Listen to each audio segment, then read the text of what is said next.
টাকা লেখা থাকে 100 টাকা, আর যদি 1 টাকা লেখা থাকে 1 টাকা নিতে হবে। আপনার না পোষালে আপনি নেবেন না, বেশি টাকা নেওয়ার তো অধিকার আপনার নাই। কত টাকা করে নেন? 20 টাকা নিতে থাকো, লেখা আছে কত টাকা করে নেওয়া?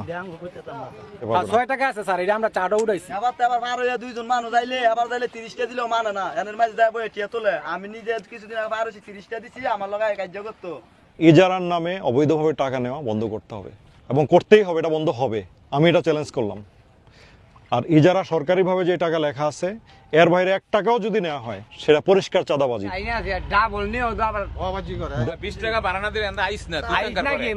ওইটা তো সে কিনে নেয়, নদীটা কি তার? ইজারা বাতিলেরও সুপারিশ করব, পাশাপাশি আইনগত যে ব্যবস্থা পুলিশের ব্যবস্থাটা তো সুন্দর হয় না, সেই ব্যবস্থাগুলো নেওয়া হবে। ঠিক আছে, আপনারা যান তাহলে। আমি যেটা বলি কথাটা রাখার চেষ্টা করি।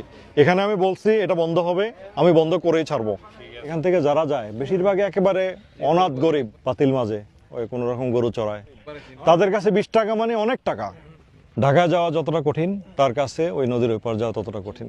আপনারা আমরা সবাই মিলে যদি ন্যায়ের পথে আমরা থাকি, কারো ক্ষমতা নাই নিয়মের বাইরে যে কিছু করবে, কারো সাহস নাই। হাজার হাজার মানুষ অভিশাপ দেয়, ওই যে নৌকা চালাচ্ছে, ওই যে রিক্সাওয়ালা ভাইরা রিক্সা চালাচ্ছে, দিন চলতেছে। তো আপনি রিক্সা চালান, নাহলে মাটি কাটেন, এই কামলা দেন, এই গরিবের উপর অত্যাচার করে কেন আপনার পেট চালাতে হবে? আমার কানে যদি এই কথাটা আসে যে কারো কাছ থেকে বেশি টাকা নেওয়া হয়েছে, পরিণাম খুব খারাপ হবে। সিম্পলি সবই জানেন আপনারা, না জানার কিছু নাই। আপনার কোনো লোক কি কাগজপত্র নিয়ে ঘাটে আসতে পারবে? এখন আমি কাগজপত্র চেক করব, সে যদি এখানে না আসে আমি কিভাবে নিতে হয় আমি কিন্তু জানি সবকিছুই। বুক ভরা সাহস রাখবেন, হায়াত মওতের মালিক আল্লাহ। কেমন? ঠিক আছে, ভালো থাকেন। আসসালামু আলাইকুম। ঠিক আছে।